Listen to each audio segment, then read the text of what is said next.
muted. And now I'm unmuted. I saw everybody I'm else. unmuted. You're unmuted. Okay, hold on. I can hear you fine. All right, great. I was just thinking I was muted, and I Oh. couldn't be heard. No, you're in there. You straight? I All right. am. Alhamdulillah. Wonderful, wonderful. All right, let everybody know what's going on today. We have entitled this "A Conversation and Ask Me Anything." So they call it AMAs everywhere else. AMA means ask me anything. It don't always mean I or we, in this case, have the answer. But, For it, right? yeah, we also want to remind that the prophet said, peace be upon him, intelligent questions is half of knowledge. Yes. So, hey, you got the question, and inshallah, who knows, we can go out and search for the answer together if it ain't already here. Yes. So, alhamdulillah, it's Yes. good. How you doing? I am doing very well today. Mondays have become a part of my favorite days because Mm-hmm. I've just made a commitment to fast every Monday. Uh-huh, uh-huh. So it really does allow me to not participate in the anxiety of the environment of hectic Mondays Mm-hmm. because it was like Yeah, a yeah. lot. So I'm like, you know what? I'm not going to participate in the anxiety of that. I'm going to take Monday on as a fasting day for myself, as it was practice of the Prophet too, sallallahu alaihi wasallam, to fast Allah. on Mondays and Thursdays. So I was like, okay. So I knew I needed that because I remind myself of how much I'm able to get done and how connected I feel during Ramadan. And so I was just kind of like working off of the theory, like, okay, Ramadan happens. That's a special time of the month that it happens, but also the fasting, how productive I feel during Ramadan, that I was like, okay, Mhm. let's see if that can carry over into just my daily life and how can I incorporate that. And so over the past month I've been doing it every Monday and it has felt good. So today was definitely one of those days, and I look forward to us coming together and with in wealth creation preservation, because I have a much clearer sense of connecting and being a part of the conversation. So yeah, it's good. Alhamdulillah, excellent. I had an email that I got from you. Actually, I didn't post it. I want to go search for it right now, so I'm a quote unquote mentally like step away for a second Oh, so I can open up no my worries. email. But tell us about your entrepreneurial activity, and I remind everybody who's just joining us, this is a conversation that we're having, and then you're invited to chime in either with your questions in the chat if you're on Facebook or YouTube, or and also punch one on the blog talk side of it. And we'll keep our eyes open for your input. But otherwise, we just have a conversation. We have a couple of core pieces from the Quran, from the Hadith, that we're going Yes. to incorporate as a part of the conversation. But that's not the full boundaries of the conversation. This is one of those days where it's, I've always been one to ask you, la, la, la, la, la, or what do you do Yeah. when blah, blah, blah, blah, blah. This is your Yeah. opportunity. And So, it's inshallah. also a good moment, like for me, like when I'm in teaching mode, even with like Mm-hmm, within my groups, sometimes it's always mm-hmm, good to spark up the interest of the participants so that they can trust mm-hmm, that you have something to offer to the conversation. So this is an opportunity mm-hmm, for us to like, let's not be shy, show up and be a part of the conversation, because in the same way that we feed you, we are also fed by your participation. And it helps us to know, as a sign for us, what we need to study more of, or what are those areas that the community, what is the pulse of the community that we are serving to offer the information. So don't be shy, press that one or put your question in the comment box. It's very helpful. yeah, absolutely. Actually, I'm moving a little faster than I thought I was moving. I must be better than I think I am. So, How but about that? let me see if I make sure I'm not talking too fast. Is that what we're talking about right there? Oh yeah. I was gonna just promote it at the end of us coming together because I feel like it as an entrepreneur, like I think that the business mind within us is like sometimes we feel a little shy coming to the marketplace. And until Absolutely. Allah says, no, no need for you to be shy. I gave you Yeah. this for you to give to the community. Show Yeah. up, right? Yeah. And so I'm Yeah. exercising Yeah. that muscle Yeah. within myself to show up with what it is I have to offer. And I think also because I also consult other women entrepreneurs that I recognize that the advice that I have been giving to help them to grow and expand their business, I should be just as energetic, keep that same energy in incorporating it for myself. Yeah. And And so I think let that me say this is a this part too. of the, Let me go say ahead. this too, sweetheart. That Sure. the prophet peace be upon him says, "Surely the best among you are the one who is most useful to people." Right? And Yeah. markets. When you talk about the markets, and when you talk about value, that means, well, what is it that you produce? How does it add to my aspirations, my interests, my focus, my needs, right? Because if it's not useful for that, well, then it's not useful. But if you produce something and your intention in producing it is to help people who need that you produce, well, that's just it's another part of sadaqah. It's another part of service to humanity, right? So it's like, but again, I'm saying this to you because all of us, in our spirit of humility and not being ego driven Mhm. and sometimes we Yeah. humble ourselves out of the process, right? It's like Hello. you got to test it. And Yusuf is the one that I use always as the example when Yusuf in the Quran, sallallahu alaihi Mhm. wasallam, where he said, "Give me the job." Because I'm the one who knows what it calls for, and I'm capable, right? And that's how we have to be in terms of whatever it is that we bring to the marketplace. As long as you know you have the competency and you have the character for the job, for what you're providing, mashallah, that's good. Go ahead. Yeah. And I think that what you're saying, like we're already having a conversation without talking right now, right? Yeah, With yeah. what you just shared. Mhm. Because I think that part of really understanding how we come to the marketplace is about us allowing space for people to bear witness to the gifts that Allah has available to all of us, right? And that what we bring to the marketplace is really a skill. It's a special Mhm. skill, but this special skill that we have is a gift, and that gift is Mhm. available to us as a means to support our livelihood while supporting the whole of the community.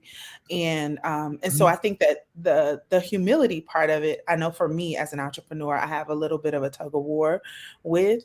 But like in the quiet of my home, I'm like, yeah, girl, you're really good at that. Like, oh, that's dope. Like, yes.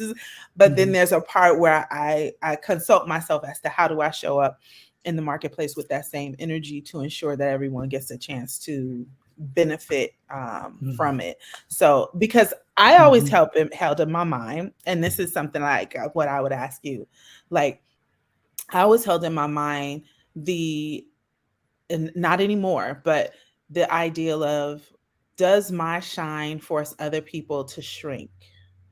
And I never want other Mhm. people to feel like they have to shrink because of the bigness in which I choose, or the way that I show up, right? That giving Right. people space and an opportunity to show up, because it's like sometimes Mhm. people feel like, well, I'm not going to do it because the imam got it, Camila got it, this person has it, so why do they need me? And it's like, no, we need you. It's not just Mhm. left on one person. And I think that leads into like the business of leadership as far as that conversation is concerned. Mhm. Mhm. Yeah, absolutely. I'm gonna keep pushing this out here as a as a recommendation. And yeah, I can detail it, but there's so much benefit in it. I still want to keep telling people about it for them to go ahead and take advantage and lean into it, spend a little time with it. And that's the chimp paradox. The chimp paradox. I can, mashallah, it's my intention ultimately at some point in time to just give the Islamic translation version of what he's presenting, because the point, and this is Dr. Steve Peters. The Chimp Paradox is the first book, and another is the Map Through the Jungle or something. I don't even know. Well, let me see. Come on, be professional, Fahim. Find out. Put the right name to it, okay? And it is A Path Through the Jungle. This is the second one. The first one is just the outline of the concept, the model itself. The second one is the model applied, very much so, across the board with more detail. All right, so, and this is in reply, because again, a part of the service that we're actually offering today, and that we always offer, is that, okay, look, if you're interested in that kind of thing, okay, look over here right now. The Islamic take on it, inshallah, we're gonna bring the Islamic take on it. But as always, in time, inshallah, as always, we tell everybody, watch out for the fish bones, right?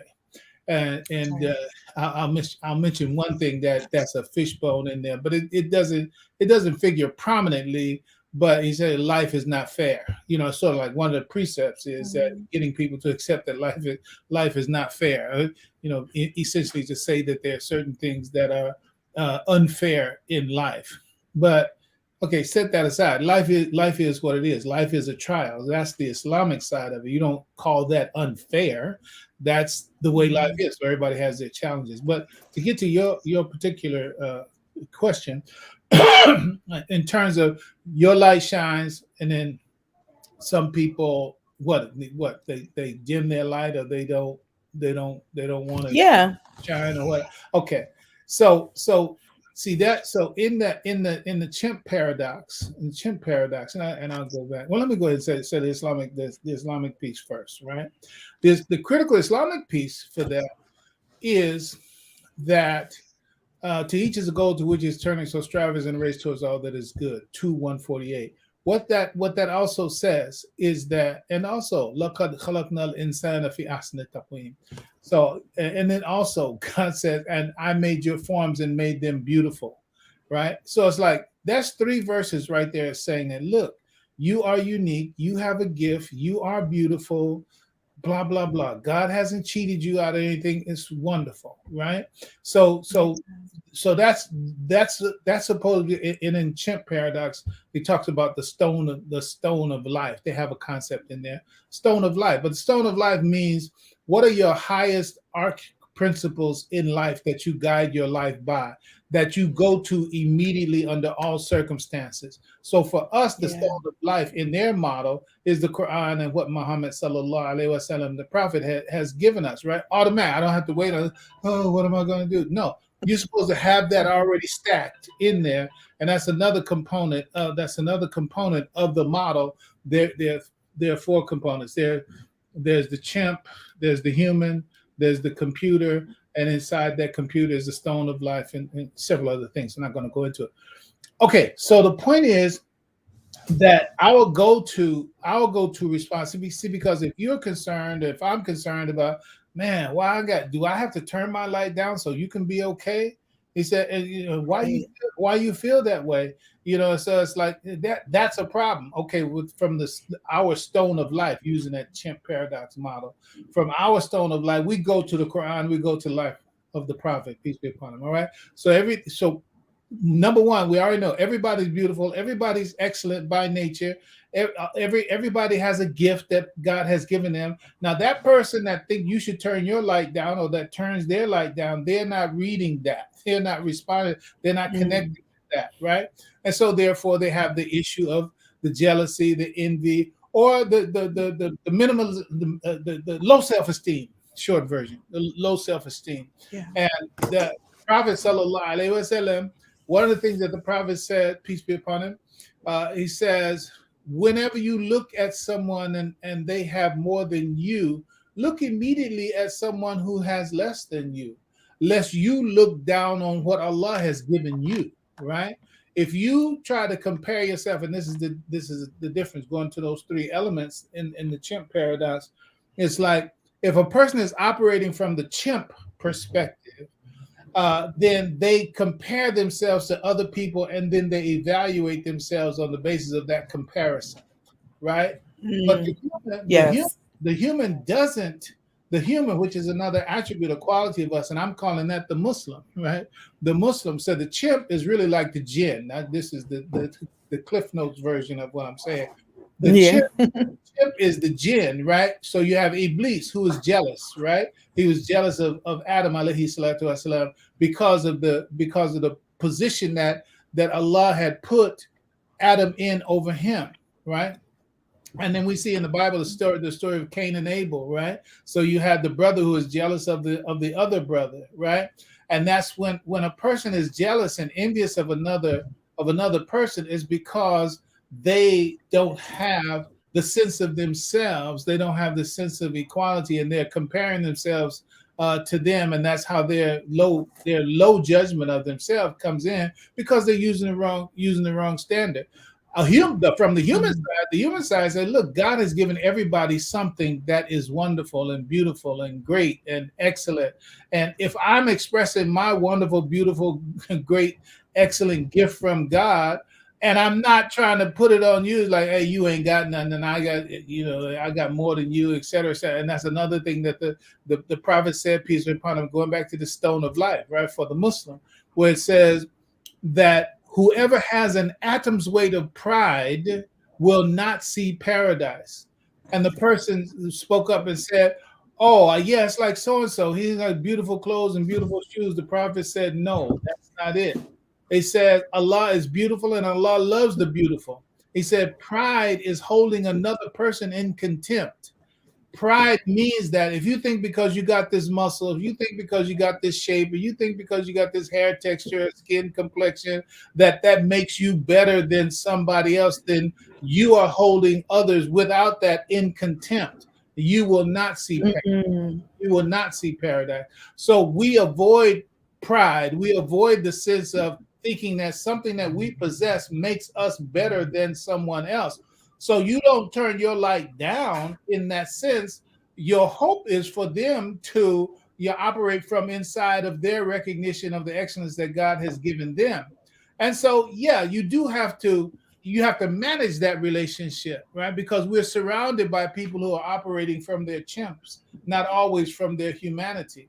And when we know that somebody's coming like that, then the idea is for us to recognize that, okay, I don't have to attenuate my light or turn myself down. But if I understand that this person is affected in a certain way, I have to try to find, if I will, if I want to, if I feel like that time and that energy is worthwhile to invest in that, in the interest of that person, because it might be somebody close to you. It could be whatever, a brother, a sister, an aunt, an uncle, maybe even a mother or a father that can be jealous of their own children, and children jealous of the parents. So the point is that, okay, so if they're worth that investment of time and emotional energy, then if you know that the issue is, and I'll stay with that. I know I'm taking a lot of time. This part. No, it's good. It's good. So Aisha, the example was Aisha, right? When the prophet left and he came back and he saw the jealousy on Aisha's, face. He said, Aisha, what's happened to you? And she said, is this jealousy that I see on you? She said, yes. She said, why shouldn't a woman like me be jealous of a husband like you? And the prophet said, that was your devil, or that was your jinn, right? And then the questions go on, say, does everybody have a jinn? The prophet said, yes. Say, yes, but Allah has helped me such that I've overcome mine, and it only commands me to do good, right? So the point is, when you see jealousy, when you see envy, when you see low self-regard, what you're seeing is the jinn dominating that person. That person is not operating from their human. If they're Muslim, they're not operating from their Muslim core. They're not operating from the Muslim value set. Okay. Now, depending on how much charity you have to give to that person, then sometimes you do adjust what you do without diminishing it, and in a way that you resent it. You're doing it out of diplomacy. You're doing it out of charity. You're doing out of helping them to feel more secure, because that's what makes chimps upset, when they get insecure, when they feel vulnerable, when they feel threatened, even by talent that's being expressed around. That's the chimp all upset, right? So you want to calm the chimp down. It's not because you need it, it's because they need it. It's a charity that you're doing for them. One more thing on Aisha, you can jump back in. One more thing. When the Prophet sallallahu alaihi wasallam, he was sitting with in the house with Aisha, and so the person who was the doorman came in and told the Prophet, so and so wants to see you, and the Prophet said, he says, have him to come in. And then in the interim, the Prophet told Aisha, he said, he's the worst one in his tribe. He never takes the whip down off his shoulders. But when he came in, the Prophet treated him with, excellent adab, etiquette, dignified treatment, etc.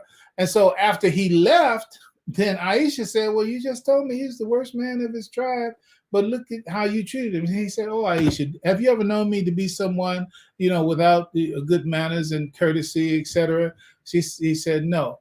Then the Prophet said, the worst of people are the ones who you withhold from upsetting, so that you won't be subject to their abuses, right? So sometimes, because if a person is inclined to go to the left, let's put it like that, then you do adjust with respect to that, and it's for the purpose of keeping them. And this is in the chimp paradox. It says, put the chimp in a box. You have to know you have to put your chimp in a box, and you have to know how to put the other person's chimp in a box, in the context of calming it down, recognizing when it's how can you say, exacerbated and possible. So the point is, you will do that out of diplomacy, where it's just like, and it's a charity, right? And it says, and what are you to give in charity? It says, describe what is beyond your needs, right? So if you can't, how can you say, comfort them without resenting the fact that you feel you have to comfort them, well, then you don't have that charity to give them. They just got to take that hit. They got to take that L if that's what it is, right? Because this ain't today. Now if you had caught me yesterday about 3 o'clock, we would have been good. But today is not the day for me to turn my light down so you can feel that little bit of candlelight shine you got. I'm gonna cut off. Go ahead.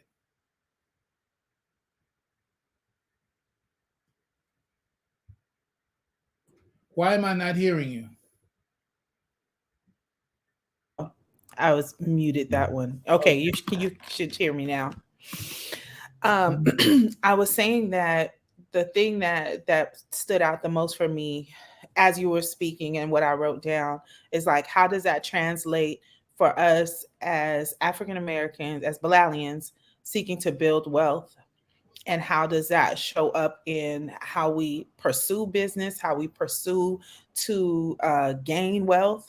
It's like that part of it is another part of when I think about the ideal of the shine and dimming ourselves, like this ideal of poverty, piety, that over time has been passed down, right, and that many of us have adopted as a narrative, specifically in the Bilalian community, but not in the community of those that are immigrants, because it's like that's what helps to keep us in order, the lack of us pursuing wealth. So I think they really understand, how do we undo that narrative in order to really go for it and to be prepared for the responsibility attached to it, and being okay with wanting our share.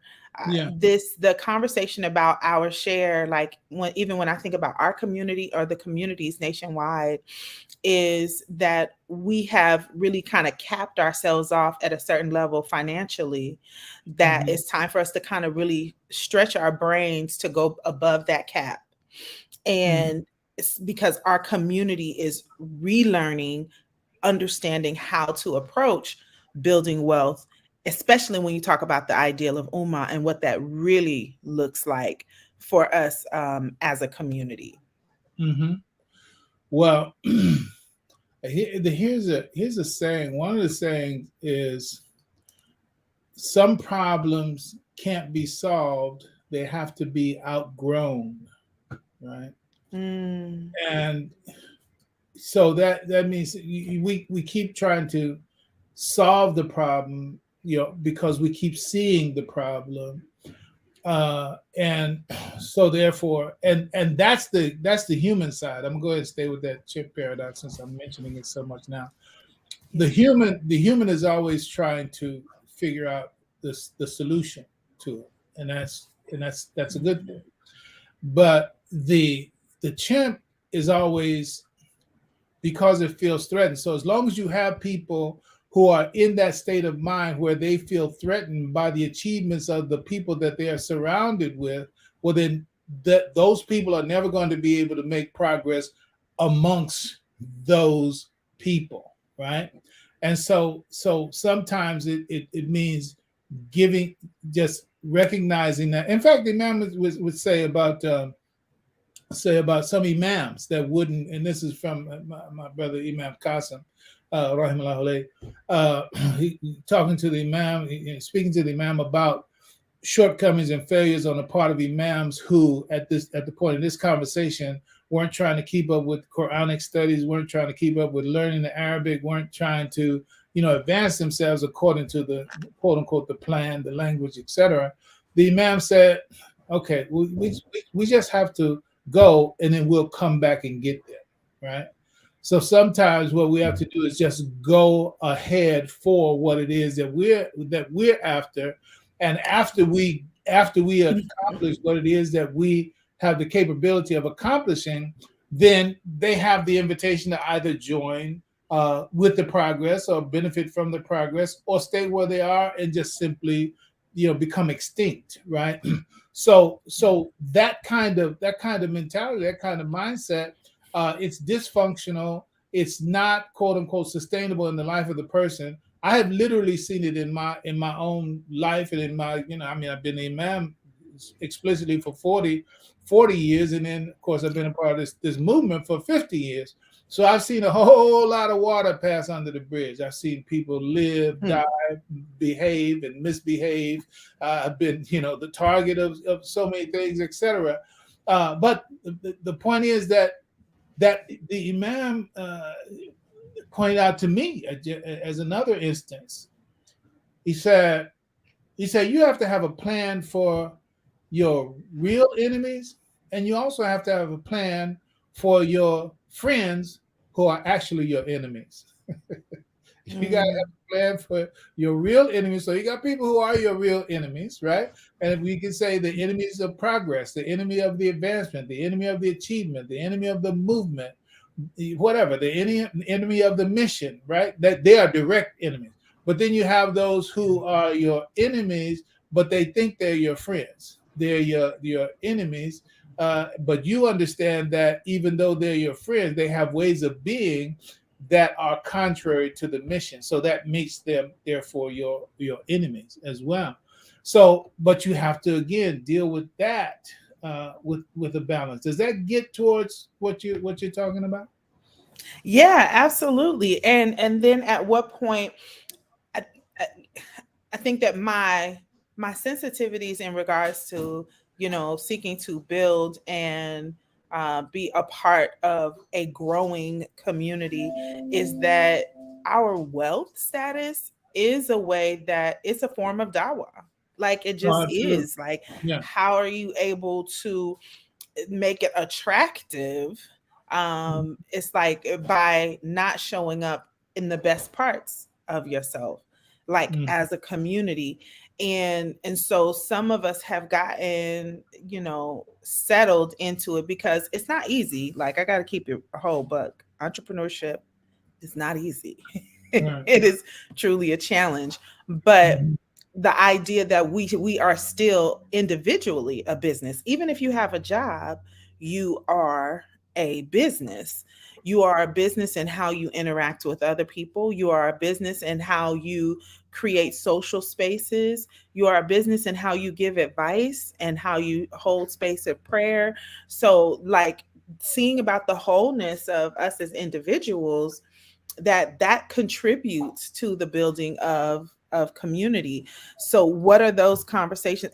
Family like the need for us to truly encourage and talk about the importance of marriage for family building, business building, for wealth building, for ummah building, that we're not talking about that part of the conversation because it's important. Mm-hmm, It's like mm-hmm. if we're not having families being built, if we're not having marriage take place, or people are not as encouraged or motivated to Mm-hmm. want to be and stay married, what exactly are we doing? Yeah, yeah, and the whole series. We might be almost at 6 months now. We could be at six. I don't know. We started a series, the 5 obligations for building ummah, Mhm. family, intellect, religion, the self, and we're still on property right now, and I don't know how long that's going to go. But the point is that it's a recipe. Building ummah is a recipe, right? The scripture is the recipe. That is, the Quran is the recipe. The prophet is the model, right? It's the algorithm, right? It is we have the algorithm in the Quran. We have the algorithm. Some people, maybe you hear it better when you have the hack. Maybe if I call it the hack, or if I call it the Mhm. cheat code, maybe you get Yeah. it if you understand it from that perspective.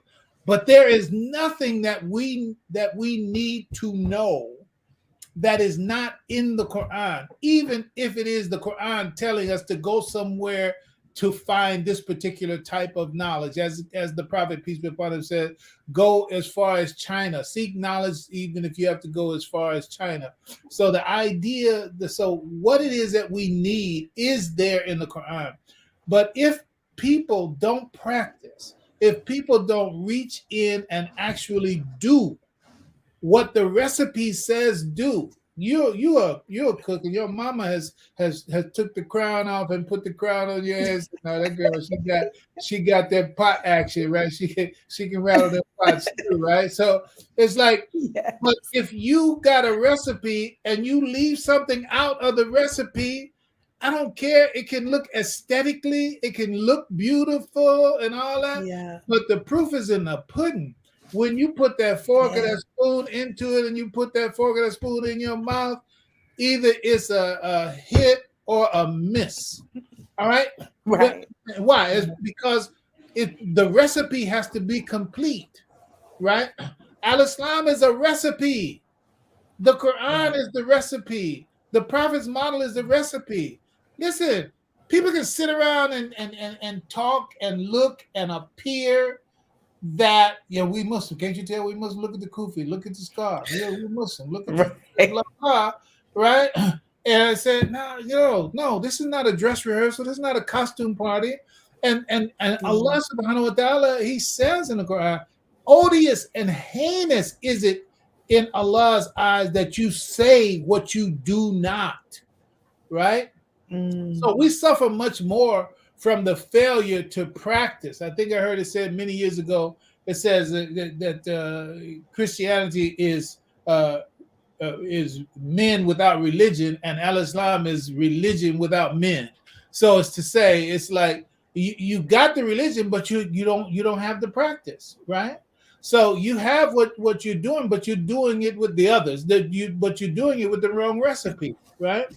So Mhm. so Mhm. so Muslims we have to really be Muslim. So it's like, and this is a part of what the frustration that comes in, because we talk about the perfection of Islam. We talk about the presence of Allah. We talk about the power of Allah. We talk Allahu Akbar. We talk about the Prophet as the greatest human being and the perfect human being, etc. Okay, so what is it? What does that mean in real terms? So Yeah. what should be the consequence of that? Is it just a rally where you're like at a political rally, you're in the bleachers saying, rah rah Quran, rah rah Muhammad? It's like, but that's all it was. All it is a rally. Where's the Yeah. beef? Going back to that old commercial. Where's the beef? Yes. And so that's the problem. The problem is in the absence of practice. We need to face it. We need to face it. that look, if you don't practice the religion, then your religion is empty. Your religion is void. And to speak about da'wah, and that's the message that you send out. Speaking about Yeah. brands, right? When you talk about brand, your brand is the way you do business. It's not just the thing that you're selling or your logo or what have you. It's the way you do business, right? So The way you do Muslim, business. how's the way you do business in the world? When the neighborhood sees you, when the people see you, what's your brand? Okay, Right. so Oh, that's good. that's Mhm. really the issue. That's really the issue. Listen, I Yeah. want everybody know that this is an AMA. We're just having a conversation. We're talking like we talk. This Yes. is y'all just the fly on the wall. We always have these conversations, right? But we just decided, hey, let's Yes. conversation live. So all we do is just record the conversation. But we're inviting you in the Yeah. conversation too. So hit us with your question if you're on Facebook or if you're on YouTube. Anybody, if you're on Blog Talk, if you're not on Blog Talk, you need to you can be heard better. You can call us at 425. No, that's host call in 626 414 3537. 626 414 3537. We want to hear your voice. Just push one on your phone Yeah. when you come on through and have your feedback. Go ahead.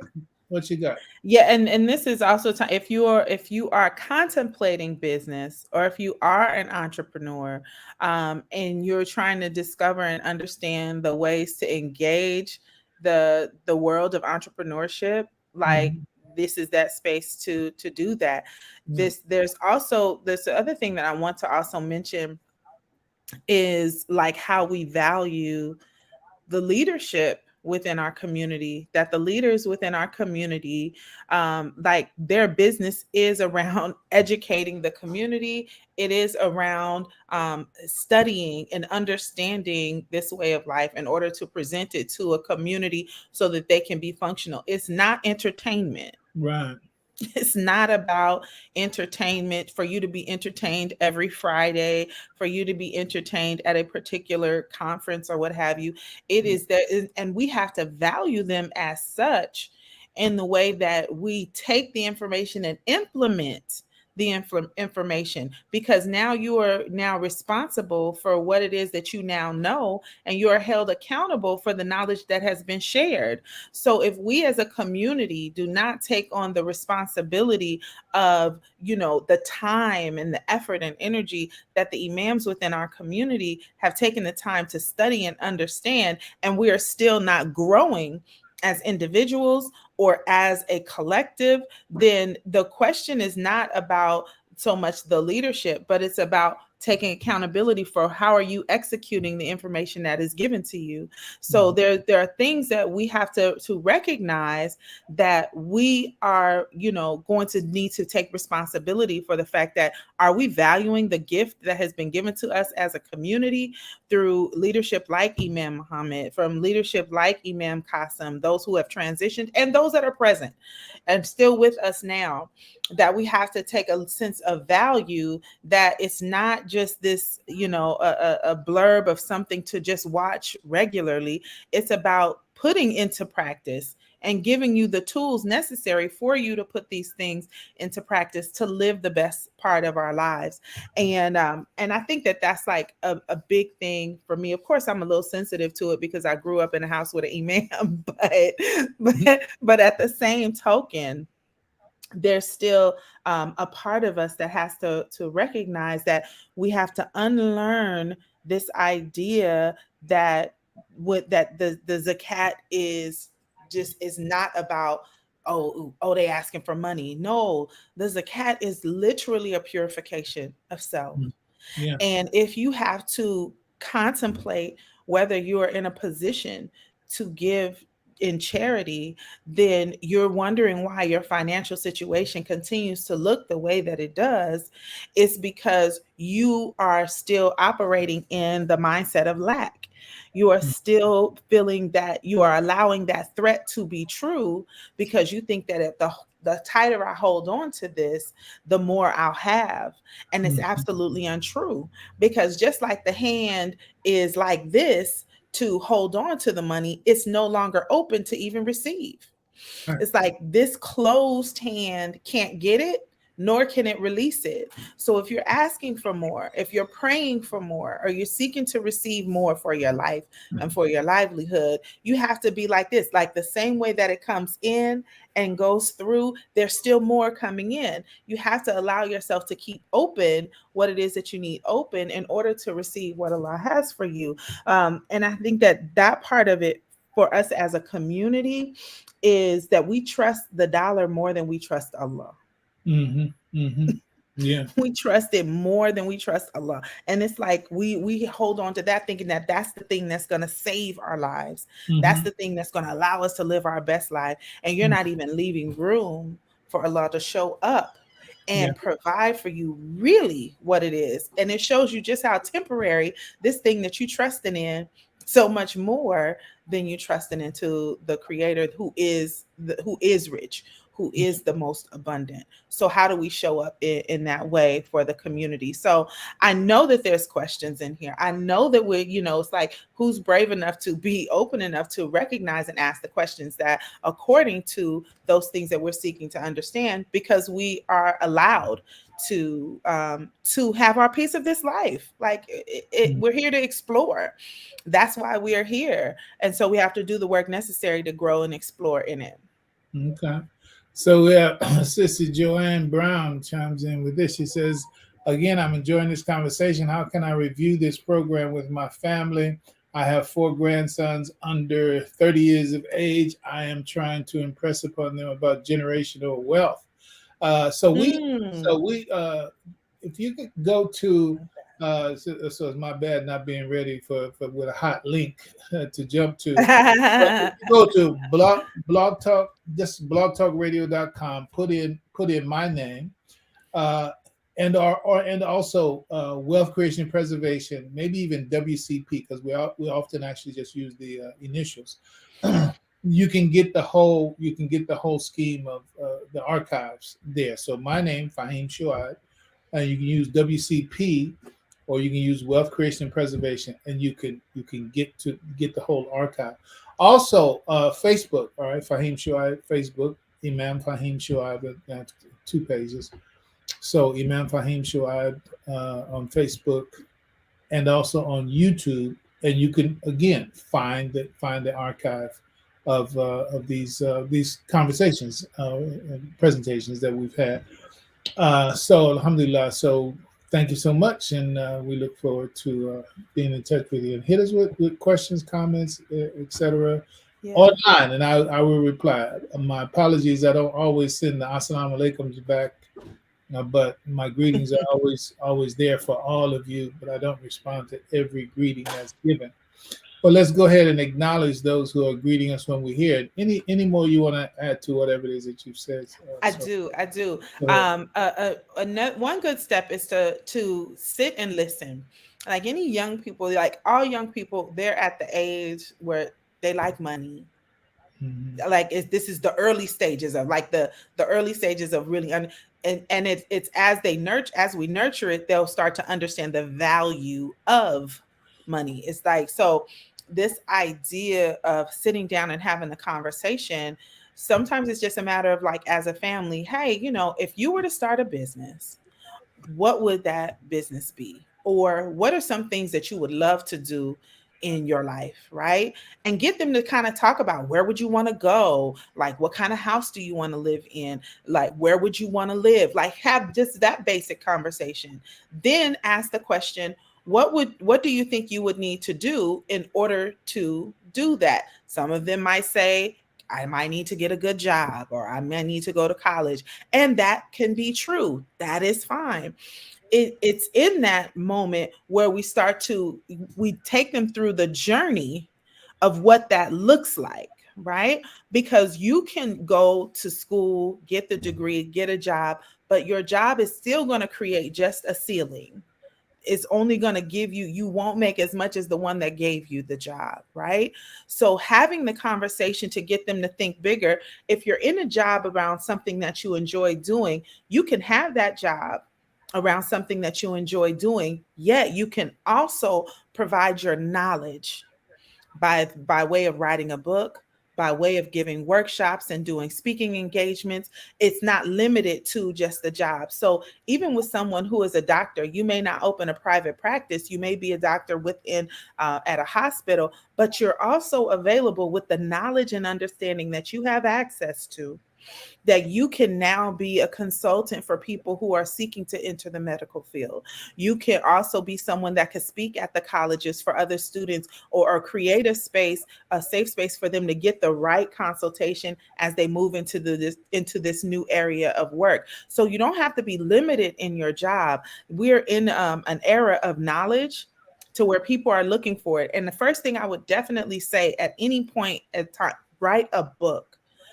Figure it out. Write a book. I don't care if it's just 25 pages.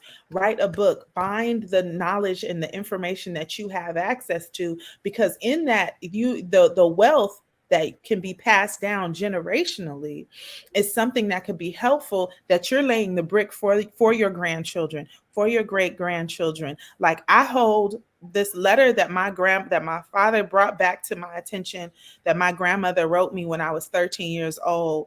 It came back to me in a time of my life that was so very important, which is why I love journaling too, is that letter is a wealth of knowledge that when I revisit it and when I read it, it reminds me that this idea of me being great and doing the best that I can and recognizing that I have value to give to the world was in something as simple as just a letter. So write it down, everyone. Write the letter, write the book.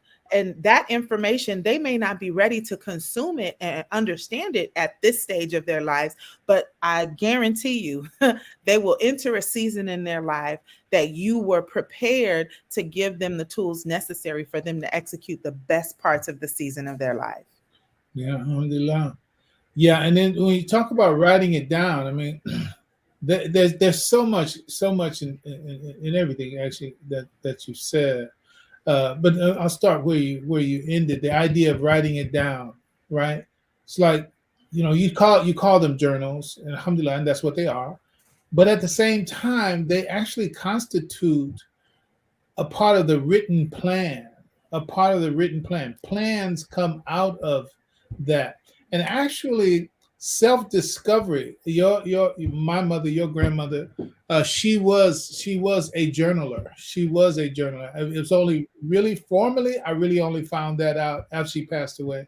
Going through her stuff in order to settle the estate and what have you. She has so many legal pad type things, and there were things there about her life and things that she's gone through, etc. She was always entrepreneurial. She's always aspiring to be economically independent. Education was a prime feature of her whole way of being. So the journals, they also become plans, and we have on this broadcast talked about the critical role of a plan you can believe in, right? And also journaling is also it's a source of self-discovery. I'm sure that's primarily what it's for. We think we know ourselves, but we really don't know ourselves. I'm gonna go back to the chimp paradox. Hello.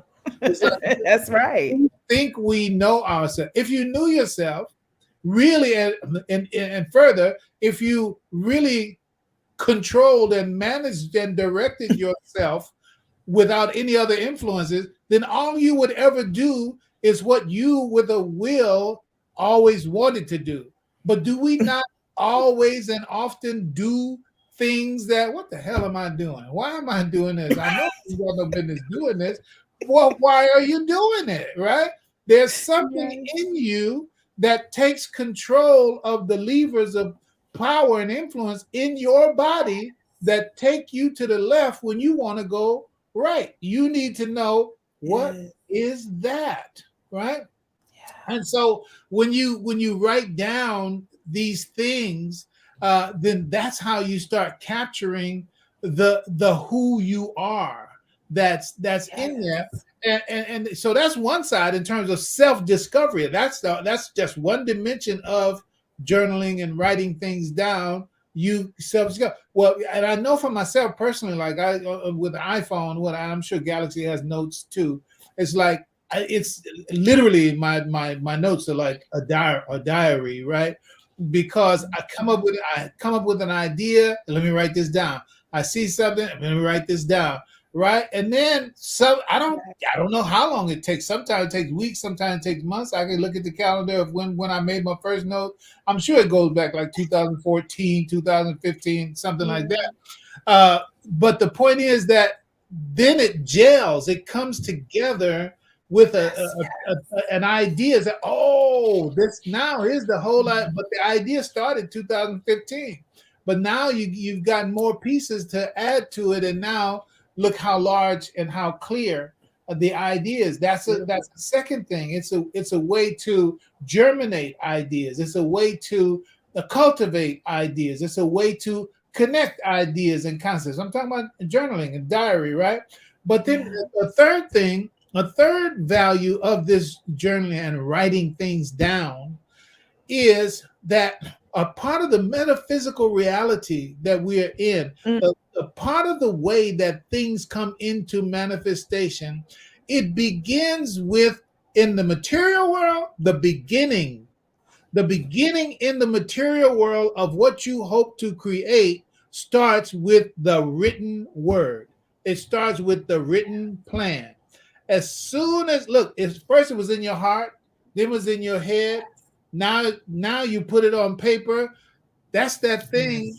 That's that thing starting to come into existence and in time, whatever amount of time, in time, that thing will exist right in front of you in three-dimensional reality. Where did it start? It started in your heart and intuition and aspiration and desire and appetite. Then it got into your head. Your head gave it conceptual formation, ideological formation.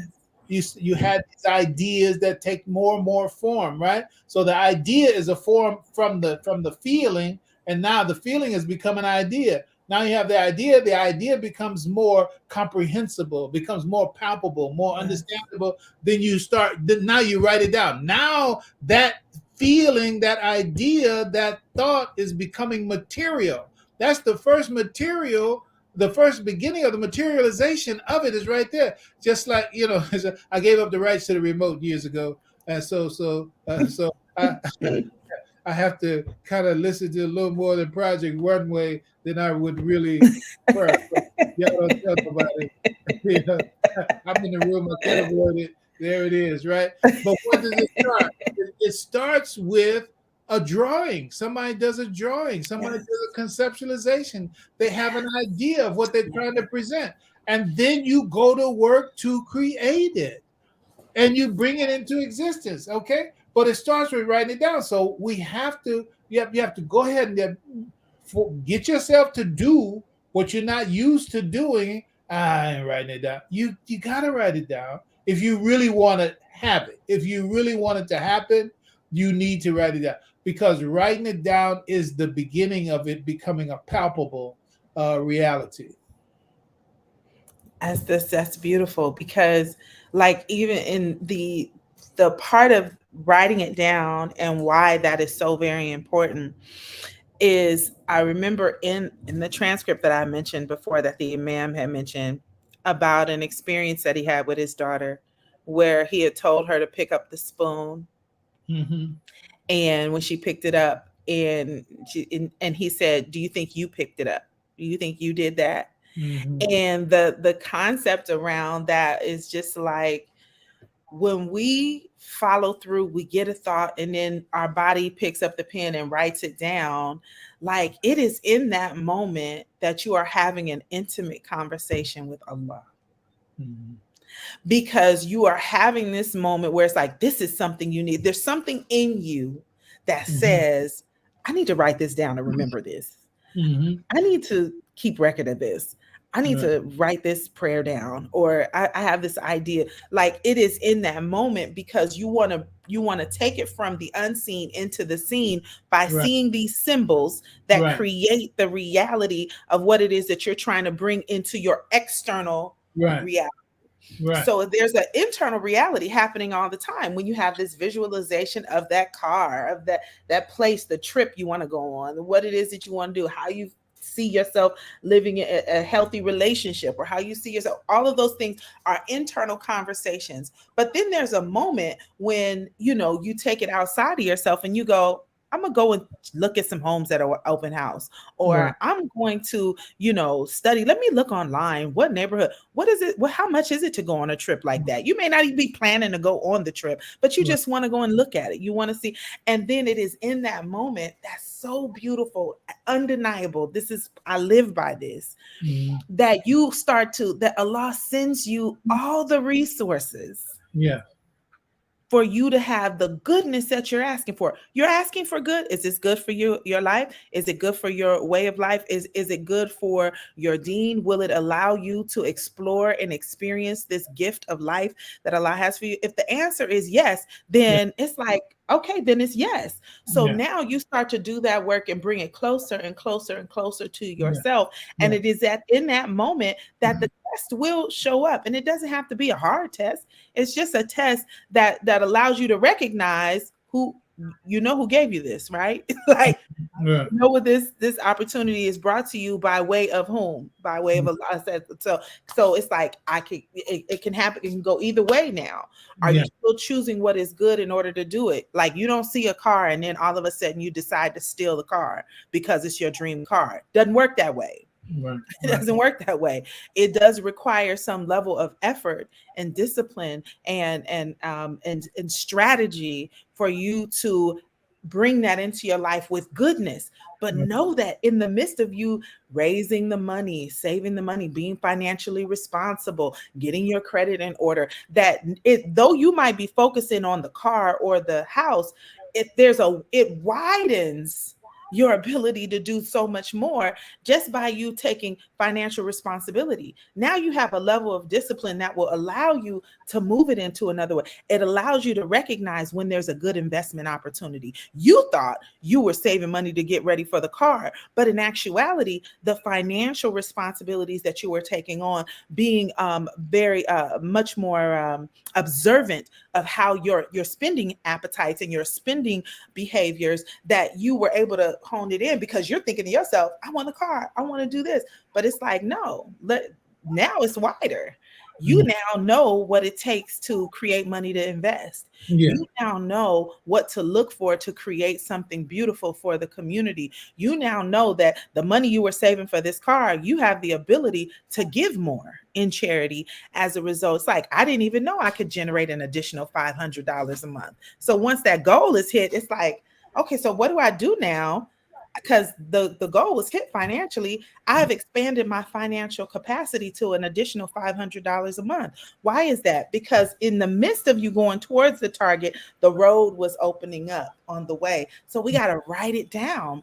Be okay with being inspired by the thing and see what life opens up for us as a result. Yeah.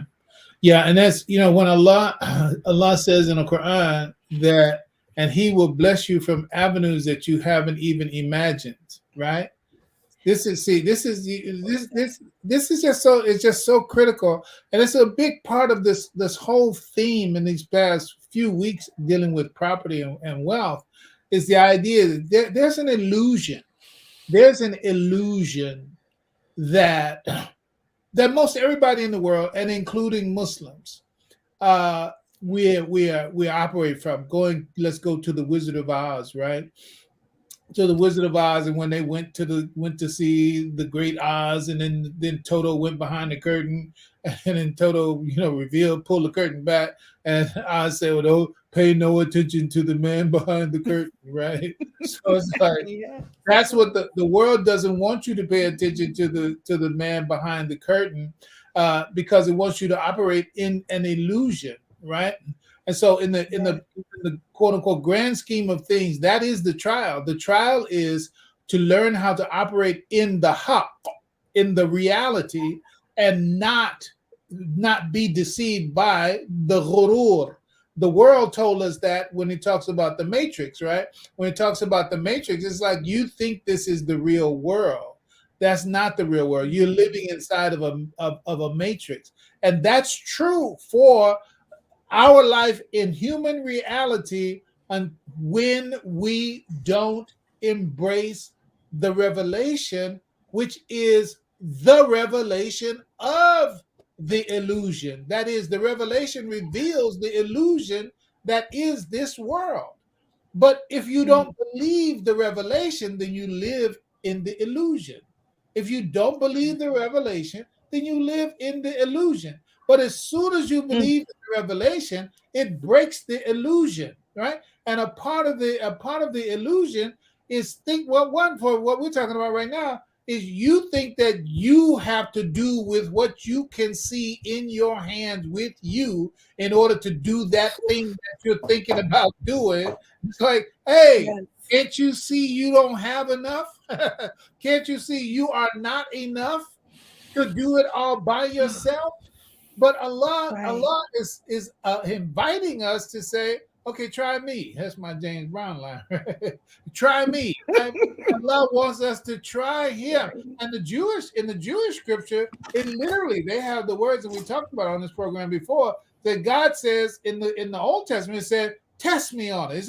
It challenges them to give in charity, and then God says, test me on this, right? And so this is the same case for us. We have to believe what Allah has revealed and test our own belief in what Allah has revealed. And Allah subhanahu wa ta'ala, He says that faith is increased by obedience, right? So when you do what Allah says and then Allah fulfills what He promised, then that increases your faith, right? So the idea of blessing you from avenues that you haven't imagined is not only the out there, and that's the thing we have to get over.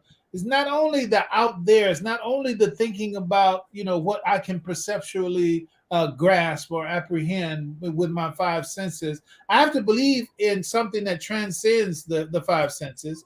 But then even further, not looking out, it's about looking in. And God is saying, look, there are resources in you that you don't even know about. You have stuff in you. You haven't even been in that room yet. You ain't even been in there.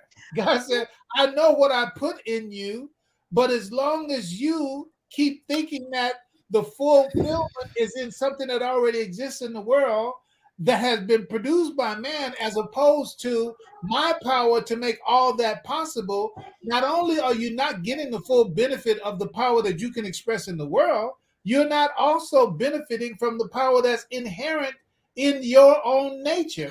You have to germinate yourself. You have to cultivate yourself. You have to grow yourself. And you and I, inside joke, this was actually one of the verses we were supposed to start this conversation with, and we're just now getting to it. And that's that's in verse 261, right, of the Quran. That verse, it says, let's see. Do I have it? Getting too excited here. Let's see. Let's go. Oh, here it is. Translation and a translation expression of it. The parable of those who spend their substance in the way of Allah is that of a grain of corn. It grows 7 ears, and each ear has 100 grain. Allah gives manifold increase to whom He pleases, and Allah cares for all and knows all things, right? For many, many years, myself and I'm sure so many others, we always looked at that parable and we were thinking about it in terms of the money that we give or the charity that we give financially, when that's not the parable. The parable is you. It's saying that the parable of the one who does this, they are the grain. And out of them come 7 ears. And on their 7 ears come 100 grain. So it's about you growing yourself. And when you give in charity, when you give in sadaqah, when you fulfill your recognition of Allah's rights and what He gives you, all you're doing is cultivating yourself. It's you cultivating you. So the 7 ears is the universal potential that's in you, and the 100 grain is the perfection of those universal potentials in you. That's what's possible. And so what we look for out there, and again, going back to imitating somebody else and envying somebody else, when you are, Right.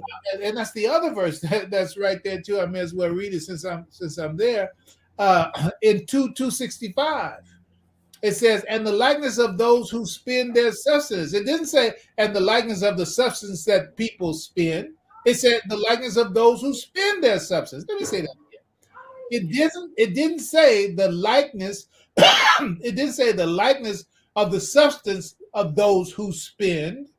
It said the likeness of those who spend. Those who spend. Okay, seeking to please Allah and strengthen their own souls is as a high garden, a high and fertile garden. All right, so it's like you are the garden, you are the seed. You are the gardener. Think about it. You're the gardener, you're the garden, and you're the seed. And al-Islam is the science for your spiritual agriculture. Al-Islam provides you the wherewithal for you to hayya al-falah. The falahin are the farmers. So you can come to cultivation, but you got to get the picture right. What's the grain? What's the garden? And who's the gardener? All inside the self.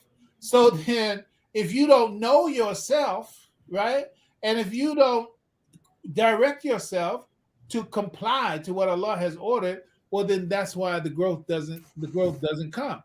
So the benefit from places that you haven't imagined is particularly inside of yourself. If you don't practice those ways that germinate that nature that God has gifted us with, then we don't see the growth. We don't see the potential realized. I listen. It's, I am, first of all, everything that you share is just truly confirmation of just the so many thoughts that I have been working through and challenging myself to work through. And even with what you said, because I've been working on this book and we're nearing the finish line of it, and literally what you said, I placed in there and shifted the title, right? Mm-hmm. And so hearing you say this is like I'm taking that confirmation that Allah's like, keep going in that direction, right? Mm-hmm. Because even with what you said with the metaphor about the Wizard of Oz, everything that you were talking to is the same metaphor I utilize, as far as like each and every one of them already had the answer. Right. All of them. Yeah. Scarecrow already had the knowledge. Dorothy had her way home. The lion already had the courage. Tin Man already had the heart. Like all of those things, right? Mm-hmm. But what did they have to do? They had to get moving. They had to live. Yeah. They had to start. You can't just sit still. You have to get in motion. You had to live and experience things that exercised that thing that was inside of you so that you can discover it. You seeking someone else to give it to you, you was already the wrong step. Though you were going on that direction, it's like, okay, go ahead and go there. But I'm telling you, that ain't even real. Mm-hmm. What's real is what is within you, because I gave it to you, speaking to Allah, because I gave it to you. Right. When I breathed into you of my spirit, all of the resources and things that you need are right there. You need to tap into that. Yeah. Tap into that. Like that is where it is. Sorry for stepping on your line, but listen, I mean, just that right there. Listen, I mean, take a breath and stop. Clear your palate, if you will, and listen. When I have breathed into you of my spirit, it's like, what do you need after you got the spirit of God? I mean, it's like, what? I mean, what's missing? Okay, Allah has breathed into you His spirit. Yeah, but I still need what? What you need after that, right? Well, how is it that the Spirit of God is not enough? Right. That's a problem. If that's it. That's a problem. Yeah. It really is. Like, and with that, like that's enough. Like everybody needs to just sit with that. If you are looking at what your life is not doing, what you don't have, and you upset and you sad, it is at that moment you need to remind yourself that Allah is like, I gave you a piece of my spirit. I get it's what? Like, and we know that Allah is abundant. Like our brain, our human brain can't even calculate the grandeur of what Allah is for us in our life. We could try it, we still can't. Like you could look at when I'm out on when we go on, me and mom went on the cruise, and I look out at the ocean and you think to yourself, like, this is all over an entire planet. Right. Like just sit with the ocean connects all of the land across the entire. It's not just this little puddle that you're looking at right now. It encompasses all of the entire globe. When you look out into the sky, you're sitting, or you are a speck on a planet amongst multiple planets, which is amongst another universe, which is amongst a life beyond that. And you trying to tell me that you got a piece of that within you and you mad about your life? I can't hold space for that. And so for us to be afraid of executing and visualizing the life it is that we want, the only reason why you don't have it is because you chose not to. Not because Allah said you can't have it. You decided I'm not going to do it. But who told you that lie that you can't have it? Who told you that lie that you can't access this part of this living experience? Someone told you that, and that's because you're listening to the man behind the curtain, and it's a lie. And you know what goes along with that, because there's some natural reactions that, because we've been socialized in a certain way, we live in a certain environment, and we have a certain political history and economic history, and bad things have been done, and unfair and unjust things have happened, blah blah blah. But at the same time, Allah is never sleep and never slumbers. Allah is never absent at any time and place. Whatever Allah allows, it's always doing the best for the most. And to make it very particular, the Prophet sallallahu alaihi wasallam, he said, if a whole nation got together to give you something and it's not Allah's intention for you to have it, there's no way for you to get it. And if the whole nation got together to withhold something from you, if it's Allah's intention for you to have it, then there's no way for them to stop it, right? So it's like, when that is your stone of life, I'll go ahead and say, and when that is your cornerstone, when that is the real for you, when that is true for you, it's like, where does anxiety and frustration and doubt and depression go and or come from? They can't be, two things can't occupy the same space at the same time. If you believe that, then how can you at the same time be depressed and anxious and fearful and doubtful when he says, look, if God means for me to have it, I don't care what they're doing. They ain't going to keep it from me. It don't look like I'm going to get it right now, but it ain't till God says done that it's done, right? Yeah. And that's what, so that's a part of how we have to pack our bags for the trip. Okay, we have to keep that in there, right? So, mashallah, we're gonna wind down. We're gonna give folks one more shot. And those of you who are in the chat, you can come through Blog Talk. Inshallah, you show up, we can talk too. Otherwise, it has been a wonderful conversation. It has been a wonderful conversation. So, and you can go on and hit my website and get your journals to get you guys set and writing down what you need to write down to take it out of your internal reality into your external reality. At loveisалwaysthesubject.com. That's real. That's real. I mean, it's very, very much so. It's like, I truly, dear brothers and sisters, the Hadith of the Prophet is one that he talks about the details of what God has done for him in comparison to other prophets before him. And when he responded to it, he would say what God had done for him. Then he said, and this is no boast, right? And this is no boast. Because again, we don't want to have an Adam's weight of pride, right? And we don't want to Yeah. also lose Allah's grace and blessing and on us. But, brother and sister, you have been told the truth. You've been told the truth. This is the truth. It's like if you want your life to go, and listen, let's just think about this. Just think about this. I could use any number of analogies, but I just simply say, oh, when persons have tragic circumstances in their life, tragedies happen in their life, especially loss of life in a family, then those are very very hard, very very hard. It's like that they're very hard, and it takes the grace of Allah most certainly to get above the sense of pain, loss, and trauma, etc. In that situation. But one of the things that, from my own personal experience, we have learned is that the goal is always for you to feel better, no matter how simple that sounds. The goal is for you to always feel better, right? Because there's not much you can do for yourself or anybody else, and you're always feeling bad.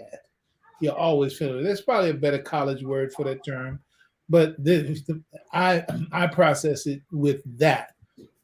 And what I'm saying is, listen, no matter what's going on in your life, no matter what the state of your personal economy is, no matter what the state of relationships are inside of your network of relationships, if you're not feeling good, then that's mission number one. Mission number one is for you to feel better. Feel better. And when you feel better, now you've cleared out more space, and you cleared out more personal resource to be able to manage whatever it is that you have to manage. But you're not going to be able to do it until you feel better. So Yeah. I'm saying, just aspiring to that which will give you a sense of peace and stability and calmness, etc. That if you don't have that, then that's what you should be praying for, and that's what you should be aiming at. And for Muslims, Yeah. that means you have to do the Hajj prayer. You have to get up in the Yes. final third of the night, and you have to ask this Lord that is real. Say, Lord, you know what I need, and only you can give it to me.